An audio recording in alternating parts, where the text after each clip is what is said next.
Welcome back to Inspired Forward, everybody. I'm Dan Trinidad, and man, I am so fired up about today's guest, Tim Braheem. I love this guy. I love his journey. I met Tim over 20 years ago, maybe even more than that, when he came onto the mortgage scene. He's a phenomenal speaker. Most of you remember Tim as a $100 million superstar loan originator, or maybe you remember him as the founder of Loan Toolbox, a company that he built and sold for millions. Maybe you know him because of his more recent success as performance coach and founder of Performing Coaching Experts. He recently opened an Italian restaurant called Made in Italy Bistro that I'm anxious to hear about. He's a father of two and friend of many. Welcome, Tim. Hey, thank you, man, very much. It's nice to be with you. We've known each other for an awful long time, probably like half of our lives at this point. So it's good to be with you, Dan. Thank you. When did you make that presentation at Sales Mastery that kind of brought you on the scene, the public scene anyway? 95. Okay, so it's been that long since I've known you, because I remember going up and introducing myself that day or during that event. I was just so blown away by this young guy coming in and being so generous and giving away that CRM and for free. And from that point on, man, I just love your way of doing things. Hey, just to do the quick math in my head, 24 years we've known each other, which means that for you, unfortunately, that's not half your life because you're older than me. Half your life. I'm glad I've been such a great influence on you. So, I know Tim as a deep thinker. I mean, that's the way I look at him. And he's generally way ahead of the curve. You're one of the most articulate guys that I know. And I know you probably hear that from lots of people. You think quickly on your feet, and yet everything you say feels like it's really well thought out advice. You've heard that before, right? I mean, I've heard the everything except for the end, which is really, I'm grateful. Thank you for saying that, the well thought out advice part. I actually think I know why I'm a quick thinker. It's depends where you want to go with this. I mean, I know that you had said that if I ever get stuck and stuff like that, you want to maybe talk about some of those things, which I'm perfectly happy going anywhere you want to go. But the quick thinker part's kind of an interesting thing that I've evaluated a lot lately. Like, why is my mind so quick? Why can't I string words together so articulately, so quickly? And I think that there's reasons for that, so. What are the reasons? I think that I'm just going to get super vulnerable. I think that, I was beat up a lot as a kid. I was bullied a ton as a kid. Like, when I look back on my childhood, man, I was like, wow, like I was like a magnet for bullies. And I had to learn how to talk my way out of stuff. And I had to learn how to fight with my words, very honestly, because I was a skinny kid that wasn't really able to defend himself too much. And I think that I know that what happens is, I'm going to get super technical here, but I think it's actually an interesting thing.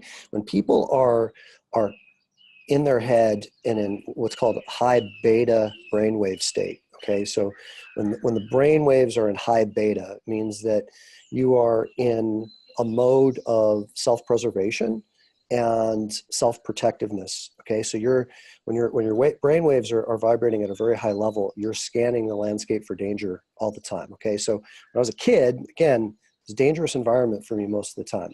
So I learned how to amplify my brain waves just out of self-preservation, very naturally. And it's that same state of high beta brain waves that has me able to like think really quickly and like answer questions really fast because my mind is constantly moving. Now that's a blessing when it comes to being a teacher. It's a blessing when it comes to being a speaker. It was a blessing when I needed it when I was a kid and I was trying to weave my way out of a pickle, and afraid. It's also a curse because there are those times, and this is my great body of work, probably for the rest of this lifetime, is there's those times where I want to slow those brain waves down into like an alpha state, which is much more relaxed, like a state of meditation, or when you're in nature and then you cultivate more presence and you speak a little bit slower and connect with people a little bit more.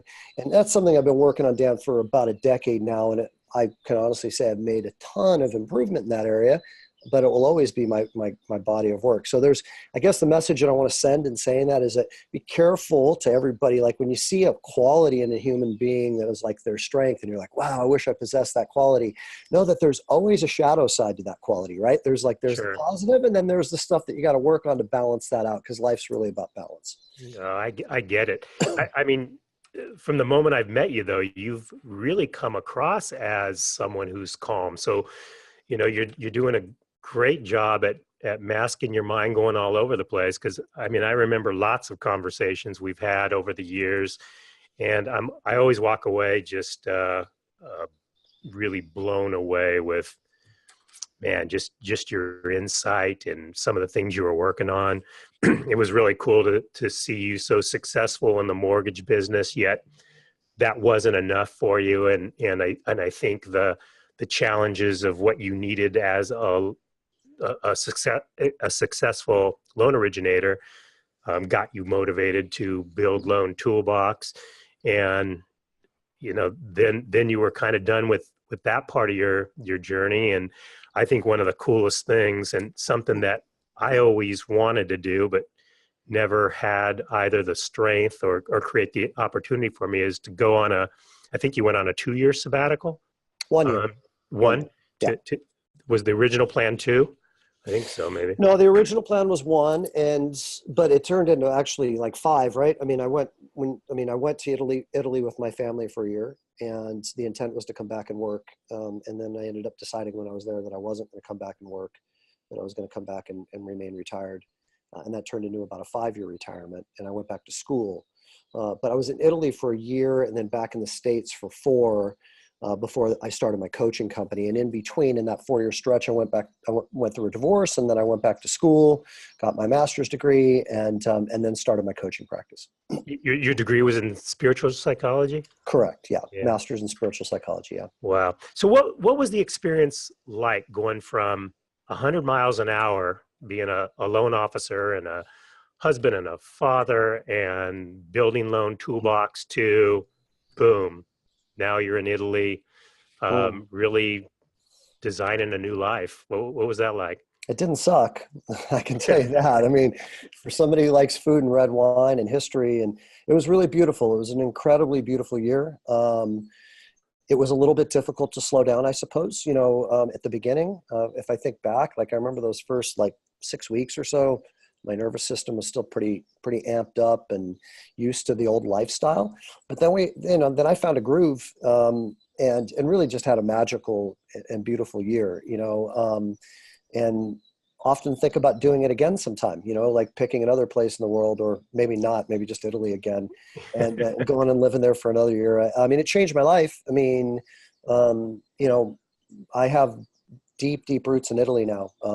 Family basically there, and friends that are family because of my time there. So it was incredible. It was incredible to be able to have that gift. Well, and it led to your new venture. And I don't know how involved you are, if it's just an Too investment. involved. The answer is too involved. Too involved? I'm pretty involved. Yeah. Are you a chef? No, I'm not the chef, thank goodness. Although I can cook, but that's not my role. I'm an investor in this restaurant, strategic role in managing the restaurant by the numbers. I'm also in charge of beverage, which is actually kind of fun for me. I'm in charge of the wine list. So I'm getting to drink and taste a lot of wines, which is never going to hurt my feelings. And I'm in charge of marketing. And the nice thing about that is that I'm really overseeing marketing with my son and his best friend, who are handling all of our SEO and social media marketing. So it's really fun for me that I get to work with my 20-year-old son, Yeah. who's really talented. It's pretty fun. Yeah, and he's social media is what Well, his major in college is that he is a film major, and he wants to be a writer and director. But that really comes in handy when it comes to social media marketing, right? He's creating all of the commercials for us. He's a talented writer, really gifted editor, and he knows how to put music to make things really inspiring. So we're doing really well in our social media marketing because of him and his buddy. Wow. So with all that you've accomplished in 52 years, so how do you define success? Mm. Now we got to the interview.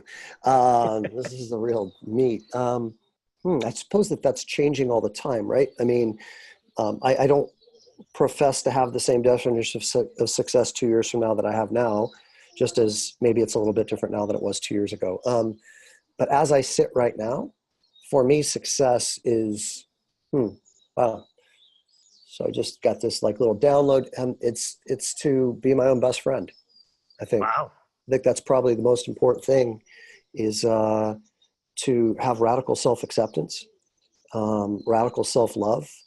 Because I think that everything gets so much easier in life, guys and gals that are listening from there. Like I just think that all of our stuff, all of our behaviors, all of the shadow sides to our personality are rooted in a misunderstanding, beliefs of who we are that are not particularly flattering, the tapes that we run in our head and how we judge ourselves, the stories that we bought into when we were really young, Yeah. that were bestowed upon us, the shame, the guilt, the judgment, and that we carry around. And I mean, I think that this journey of life is about, there's a great, beautiful, amazing quote by the famous Persian poet from the 1200s, Jalaluddin Rumi. And he said, it's not about becoming more loving. It's about removing the barriers that we have put in the way of the loving that we already are. And to me, that's really, really sums it up quite beautifully, right? It's like, that's what life is about, is just taking those rocks out of the backpack that we carry around and saying, all right, I'm going to set that one aside forever. All right, I'm going to set that one aside forever. So as I'm going through that journey, and have been for, over a decade now of working pretty consistently on myself, life's getting a little bit more fun. Doesn't mean that I don't have hiccups along the way. I just actually came through one. I had a really tough 90-day period in the fall where I was struggling, but I know what it was about, and I was able to release it and take another rock out of the backpack. Because, sometimes when we go through those tough times in our life, it's really just our soul crying out, saying, hey, look, I'm ready to do some more work now. I'm ready to go to the next level. I'm ready to free myself from another shackle that I've been carrying around. And the backside of that, when you do the work, is a lot of freedom, which is what I'm feeling right now. I'm feeling really good right now. I've been really lifting some things. Man, I mean, this is what I'm talking about, how well you articulate, your thoughts. Usually when I ask that question, people just say success is happiness. And I think that's somewhat what you said, but how to get there, working on ourselves, and improving on ourselves and loving ourselves is the way to happiness. So you talked a little bit about. Can I elaborate for a second, a little bit more about why that's so important? So to pick something like happiness is, I mean, I understand the thought process, and perhaps there was a point in time where I would have answered the question that way too. So I have no againstness with that answer. I'm just saying that, okay, so what is that really though? So we got to peel that onion back a little bit more, right? Because what drives happiness?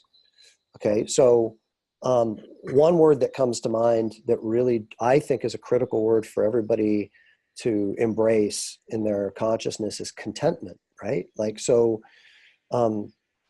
There can be a real misunderstanding, I think, that happiness is about something outside of you, out there.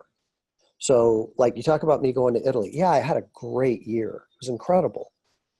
But at the end of the day, you can't keep running this race that doesn't have a finish line that says, I need to go out there and get something to make me happy. Mm-hmm. Okay. You'll wear out eventually, and you'll keep upping the game, because when you're playing that game, it's almost like a drug addict, right? So it's like, okay, I got to take a little bit more of that drug to get the high. And that's what you see in people. And I certainly, frankly, the Italy thing, Dan, that was just another notch higher on the ladder that I needed to go, because everything else wasn't stimulating me anymore. Mm-hmm. You know what I mean? It's like, mm-hmm. I'm the top producer. Okay. So now I got to be a teacher. I'm the teacher. Now I got to sell my company for a lot of money. Okay. Now I've sold my company for a lot of money. I got to go live in Italy. Okay. So I can, to keep getting that high. And there's not that I'm making any of that wrong, but what I'm saying is that I think that contentment with who we are, and really knowing thyself well enough to know, like, these are the things that bring me joy in life. Because at the end of the day, as you and I are getting older now, we have the benefit of wisdom. Um, we're going to come to a point in time where there's not going to be anything that really matters other than the people that we love and the people that love us. I mean, Yeah, all the other absolutely. stuff is just stuff, Yeah. so it's like, and now in furtherance and in conclusion to this little soliloquy is, okay, so what does that mean? Like, the people that love me and the people that I love. Okay, well, where are you with you in all of that? Okay, because here's the thing. We all are, and this is not theory, this isn't woo-woo granola California, this is fact. Okay, this is quantum physics science. We all are energy, and we all are vibrating. Okay, and if you think about it, you know this fundamentally, because you meet people that are vibrating at a very low frequency, and you're like, oh man, like, I don't want to be around that person. They're really negative. There's something about them that brings me down. And then you meet other people that are just, they're like, man, I just can't wait to hang out with that person again. They're happy, they're up, they're okay. So when you're experiencing that, what you're really experiencing is their vibration. Okay, so what creates your vibrational frequency?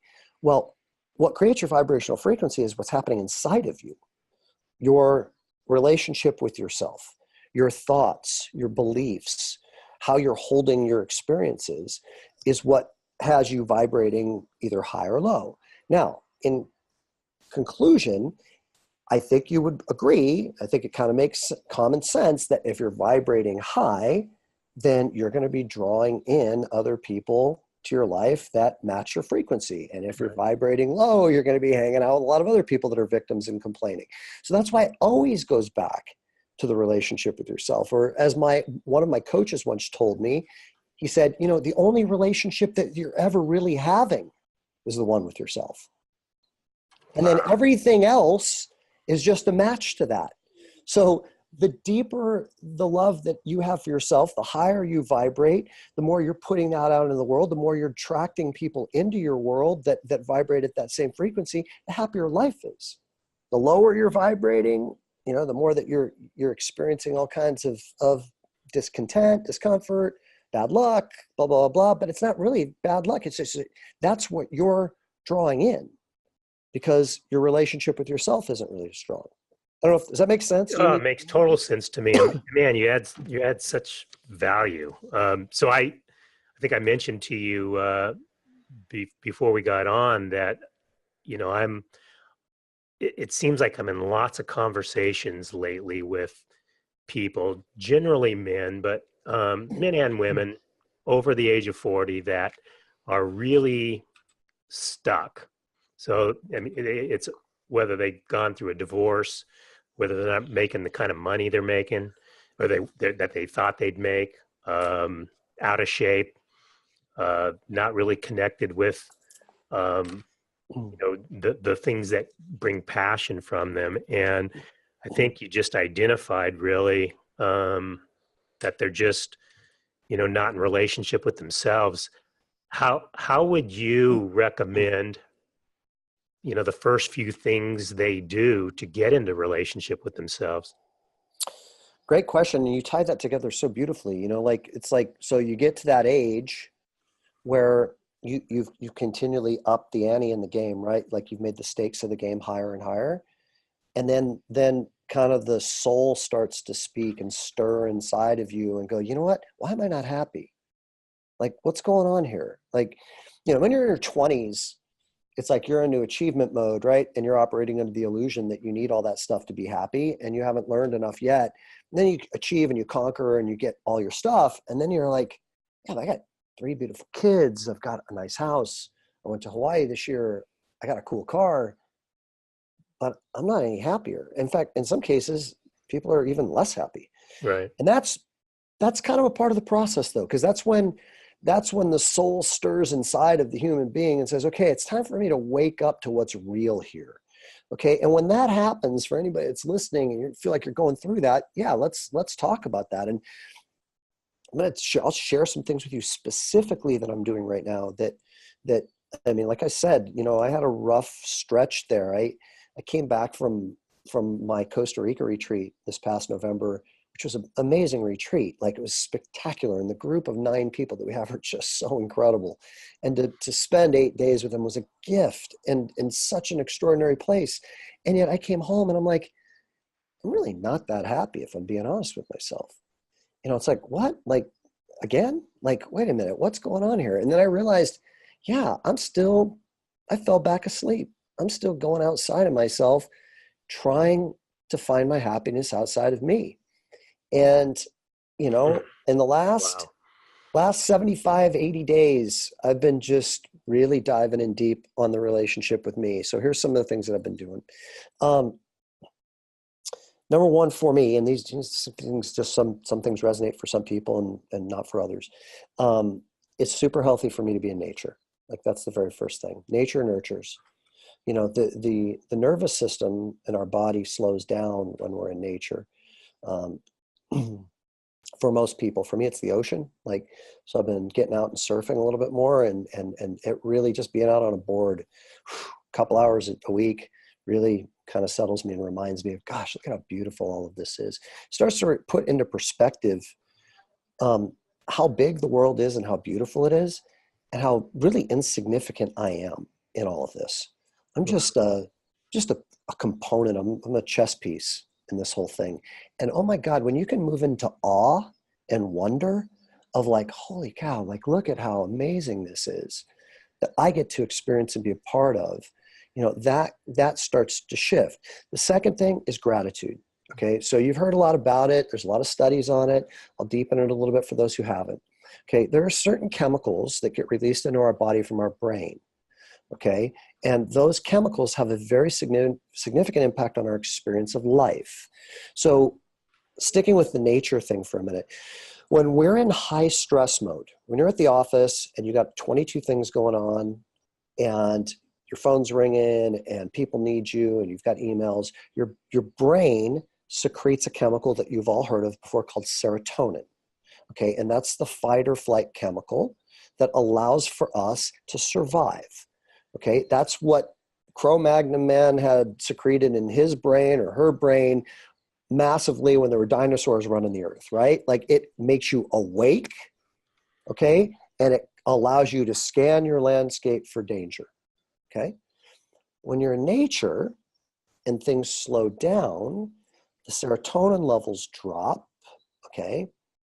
And the body then will secrete another chemical that you've heard, because maybe you take it as a supplement at night when you go to bed, which it's naturally secreted by the brain when the sun goes down. It's called melatonin. Okay. And melatonin mellows you out.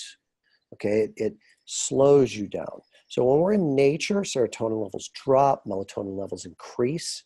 This is why when we're on retreat in Costa Rica with our clients, they get highly creative and have breakthrough thoughts, because it totally makes sense. They're not in survival mode, looking all over the place to try to figure out how they need to make sure that they're okay. They're relaxed, and through that relaxation comes creativity.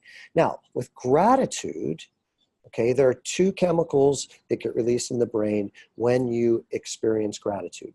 One is dopamine, which is the feel-good chemical, and the other is oxytocin, okay, which women know about that because they experience a flood of oxytocin in their brain when they make love with somebody, okay, and that's a fact, and why they can get very attached, okay? So practicing gratitude is really important. So every single morning, I write down 3 things that I'm grateful for, okay, to start my day while I'm having my cup of hot water. The next thing that I do is I have a journal that I have created some stem sentences across the top of each page. And every morning I go into that journal and I have those stem sentences be thought prompters. The first one is, what I love about you, Tim. And every morning I will write down one thing to myself that I love about me. I love the fact that you are funny, or I love the fact that you care enough about people to help as a teacher, or whatever. But an acknowledgement and a recognition of the goodness that I am, one time every single day without fail. It's just a part of my morning routine. Okay. The next one that I write about is thoughts. It says at the top of the page, thoughts that I'm aware of that are not healthy for me to continue thinking. Okay. And then the Wow. next, I've never next, heard that. That's good. so uh, like a good one that I wrote down the other day is that I'm impatient. I refer to myself all the time as being impatient. And whether I am or not, referring to myself as being impatient isn't helping, because we self-fulfill our own. It's like our thoughts become our behaviors, and our behaviors become our habits, and our habits become our personality. Okay. So the pathway is, it may be that I'm a little bit impatient, but we need to really work on reframing our thoughts. So the reality of it is that sometimes when I have a lot to do, I want to see everything get done so I can settle myself. That's where the impatience is coming from. And then furtherance of that would be, sometimes it's not so important to get everything done. It's more important to just be in my heart. Okay. So the next one that I have, the next page that I have, is behaviors that I exhibit that I'd like to stop. Okay. And you do this every day, Tim. I've been doing it every day for about 80 days, and it's making a huge difference, like I huge bet. difference. Another thing that I do every day religiously, I've been on a really amazing journey with this, is I meditate every day. I started meditating when I was 25. I've had my periods in my life where I fall off the wagon and I'll go a year without meditating and stuff like that. I've been a consistent meditator for about 11 years now. Wow. And this last 90 days, 80 days has been like at a totally new level. So I meditate every day for between 45 minutes and an hour and 10 minutes. Wow. I know for a lot of people that sounds like a really long time.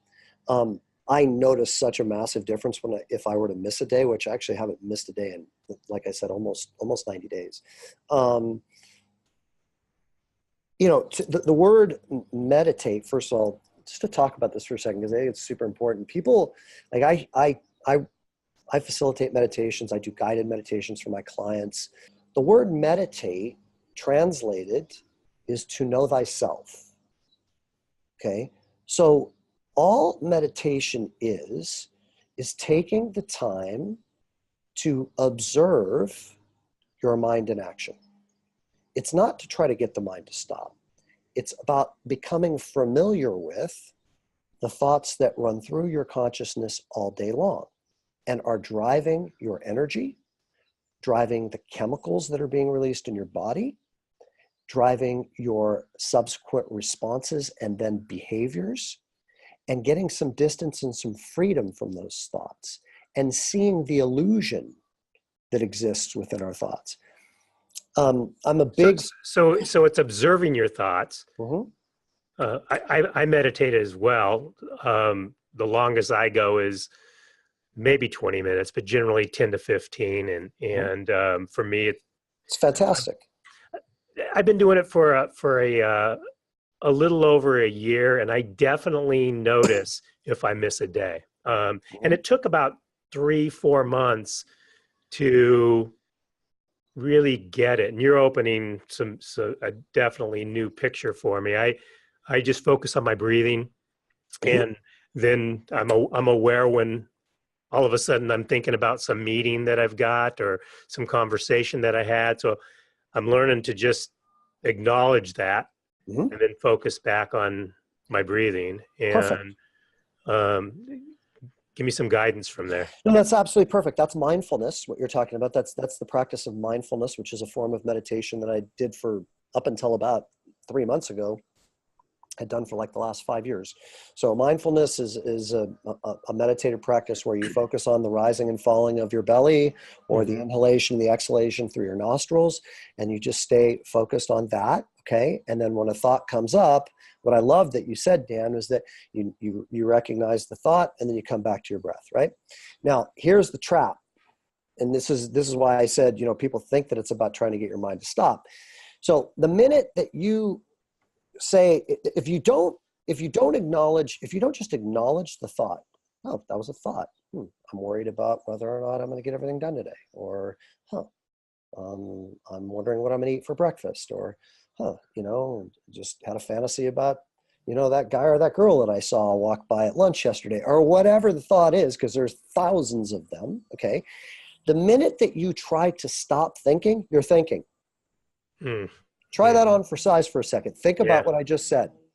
Okay, that's the trap. It's a double entendre, right? So it's like if you're in a conundrum, in other words. So if I try to stop thinking, I am thinking, and that in and of itself will preempt what is available through meditation.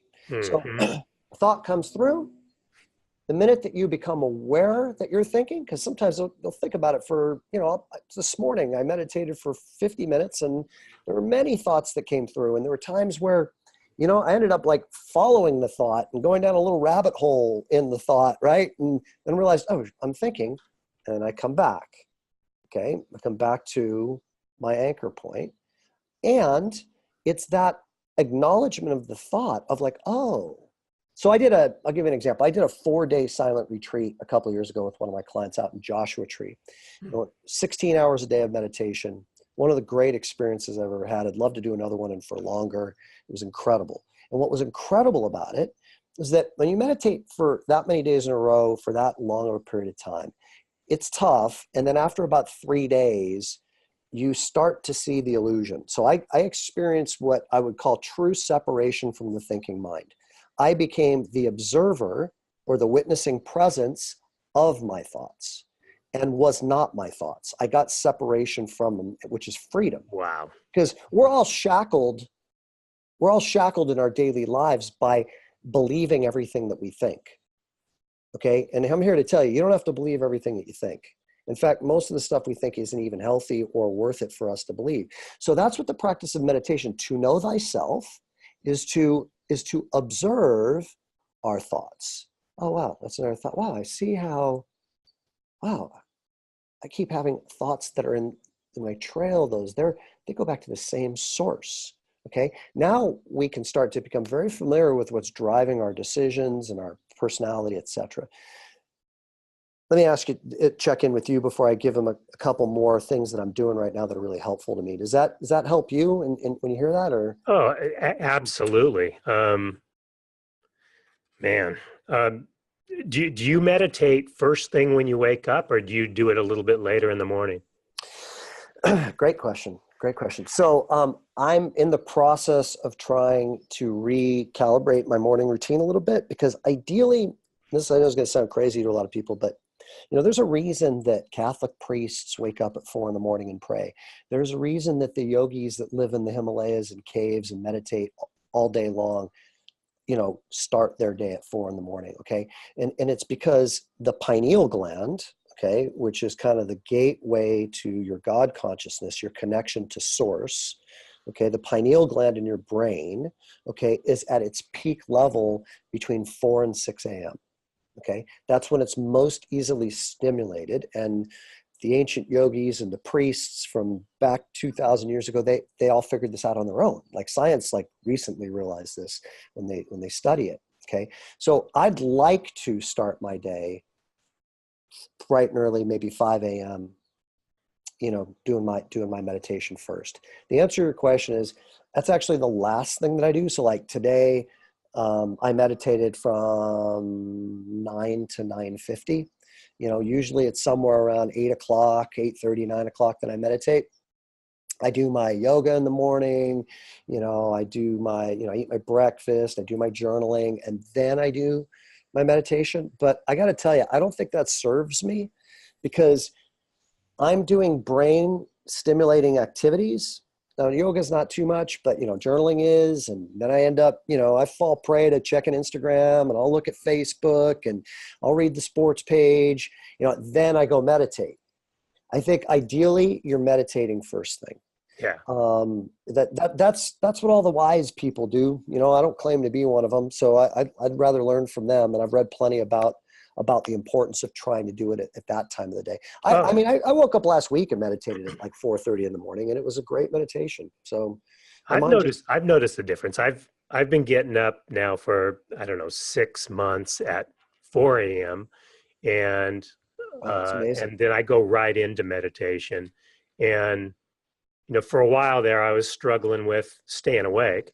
But after a few weeks of that discipline, I definitely notice a difference. There's times where something happens and I meditate a little bit later, And I do notice the difference between the kind of the first thing. Now I haven't done it for, like I said, more than 20 minutes. And that's my goal, is to lengthen my time a little bit. And so what is transcendental meditation? Because I'm hearing a lot of people talk about that, and I don't know what that specifically is. TM, which was what it's commonly referred to, is a type of meditation that was created by a now deceased yogi named the Maharishi Mahesh Yogi, who was actually very famous because the Beatles went and lived with him for about a year, and George Harrison became very close with him, and it had a huge impact on John Lennon and George Harrison in particular. Maharishi was kind of one of the first yogis to come to America and bring meditation to America, and he wrote a couple of really profound books. I took TM when I was 25 years old. That was my introduction into meditation. What it is very specifically is that you are given a mantra, okay? And that mantra is something that you're supposed to never speak out loud or never share with anybody else. It's a Sanskrit phrase that carries a vibration. And all you do is focus on what's referred to as the third eye, or the sixth chakra in the ancient Indian belief structure of the body. Focus on it right above your eyebrows in the center of your forehead. And when your eyes are closed, you focus there and you just repeat the mantra over and over and over and over and over again. If you notice that you're thinking about something, you just come back to the mantra and you repeat it over and over and over and over and over again. That's your anchoring point. It's a little different than mindfulness, which is what you've been practicing by following the breath. There's a bit of a disallowance, maybe, I don't know if that's the right word, but a disallowance of thought. So it's not like you judge the thought. It's just that, like, you have the thought, you come right back. Versus in mindfulness practice, which is what the Buddha taught, is more of you can acknowledge the thought. And then there are other iterations of mindfulness too, something called metta, which I won't get into, but it's actually pretty powerful. It's just another form of meditation. It's a mantra meditation. And the reason it became so popular is because the Maharishi was a really great teacher, and he came here and he trained, tons and tons of people all over the country to then train others. So he kind of formalized it into a system, and that's why so many people practice it. Listen, I want to really say something important here. Like, there are so many ways to meditate. Like, one of my favorite ways to meditate, and I don't get an opportunity to do it very often, is I love to go hiking by myself along a riverbed and jump rocks, big boulders that you have to, jump from here to there. Now you may go, that's meditation? Absolutely, that's meditation. Because in that process, okay, you're so present, surfing can be a meditation. You're so present, okay, that you get to know your mind, and your mind slows down naturally as a byproduct of it. Gardening can be a meditation. There are a lot of different ways to meditate, but, I think that the most profound and the one that has the most impact can very much be, some type of a formal meditation like what you're practicing. I think it's amazing that you get up at 4 a.m. and do that, man. I'm super impressed, and that's inspiring to me. I need really, my problem is I just don't get to bed early enough, That's the key. That's the key. Yeah, I mean, that's the key. I mean, I'm going to bed at 8:30 and getting seven and a half hours of sleep, and that works in the cold of winter, but I don't know how well it's going to work when when we change the time here soon. Yeah. It's tough to go to bed when it's still light outside. Mm-hmm. Well, man, Tim, I didn't intend to go so deep into the meditation. I wanted to ask you about it because I find it fascinating, and I've seen a personal growth from it. I wanted to talk a little bit about, you impacted me in a huge way. I think I told you when I last heard you spoke at Mortgage Mastermind in Las Vegas last June, when you talked a lot about connection. My wife and I at the time were, really not necessarily debating, but having some conversations about the lack of connection because of these mobile devices. And your short talk on that really hit home with both of us and has caused a huge improvement on our part. Oh, So I really want to thank you for that. I thank want to you. respect your time here though, because we're 45 minutes in, and I just want to tell you how much I appreciate your time and your insight, and you added so much value to the listeners. Man, I'd love to have you again sometime. Maybe Anytime, go man. a little bit deeper. Happy to dive into any of those subjects. Let me give them a couple of books, man, that I think are good Yeah, ones for people to read. All right. So let me just think here. I mean, I have a bookshelf full of these kinds of books, so I want to just kind of pick and choose a couple that are important. All right. So first of all, I would be remiss in not mentioning a gentleman who I'm just a gigantic fan of right now and who is really a big catalyst for the work that I'm doing. His name is Dr. Joe Dispenza, I just bought DIS. his book Which yesterday. one? Becoming Supernatural? Yeah, That's so spectacular, man. I mean, that's what I read at the end of November when I came back from Costa Rica, and that is just kind of, I'm looking forward to it. I love that book. And I'm taking his online course. And my plan, and a couple of my clients are going to join me. They're taking the online course too. And a couple of us are going to go probably to his event in Portland in July, which is a 6-day event. And I'm really, really, really looking forward to it. I'm really a big fan of his work. It speaks to me. And for those of you, let me just say this, for those of you that are listening that like we'll call it personal development and spiritual growth, for lack of a better term, delivered in a factual way, then you would really love him. That's my brand. Like I like when there's like supporting evidence. Like I'm very interested in the science behind why Yeah, this stuff works, you know? And Dr. Joe does such a great job of delivering it in a digestible way. So that Becoming Supernatural, it's deep. And then I had a yeah. client today tell me like, wow, this is a pretty intense book. But it's still, I wouldn't let that scare you. And then, uh, I think I'm going to leave it there. I think I'm just going to leave it there at that. I mean, there's so many other books. Boy, I'll tell you. I mean, the fact that you just got it Just got it tells, yesterday. yeah, it just tells me that that's the right book to be bringing up on this call. And you can, okay, let me say this. So there's a really good thing that I send this stuff out to my clients all the time. So if you Google impact theory, have you ever watched any impact theories, Dan? Yeah, I mean, you turned me on to it when we spoke, I don't know, 30 or 60 days ago. Got it. So there's an impact theory with Dr. Joe Dispenza too, which is really good. And then there's a couple other ones that are. There's one with a gentleman by the name of John Asseroff. So I would highly recommend that one. I would recommend the one with Ed Milet, Mylett. I listen to his podcast every day. Yeah, I just got done listening to Milet's interview with Dispenza, which was really good. Those two guys together was excellent. Really? Okay. Yeah, really, really good. Maston Kipp also has a good interview with Dispenza, if you know who he is. So yeah, Google Impact Theory. They have a whole menu. They're really good. Tom Bilyeu is the interviewer. He's a very good interviewer. I like him a lot. Yeah, And I think you guys will benefit from taking in some of that content. that's so awesome. Well, for all you listeners, you can see Tim on Instagram. You unfortunately have to see him in a lot of Dodger stuff, but that's Tim, Dodger fan. I'm a Giant fan, clearly, but I can appreciate Tim's love for the game. And he told me a story a couple months ago about his time in spring training for the Giants. So next time we have him on, we'll have him share a little bit of that story. Tim, where can they find you? Oh gosh. Just email me if you want, tbraheem@gmail.com. I mean, I'm happy to just give me a little space if it takes me a couple of days to respond to you, but I'm happy to answer any questions that I can for you.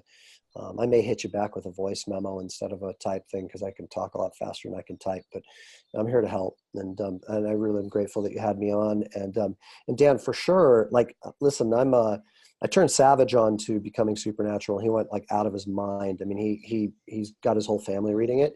When you're reading it, if you have the time and you feel like you know, lobbing me a phone call. I'm just jonesing to talk to people about that book, and I'd Okay. love to connect with you on it and just share what I'm experiencing. And the meditations are spectacular. That's who I'm. All these meditations I'm doing are his. They're so Really? good. Yeah, they're amazing, Oh, amazing. good. Yeah. I'm going to take you up on that. Okay. Yeah, I look forward to it, man. Thanks for having me, Tim, and thank thank you you for so much for giving us your valuable time. I really appreciate it. my great pleasure. Thank you. All right, man. We'll talk soon. Bye bye. Bye-bye.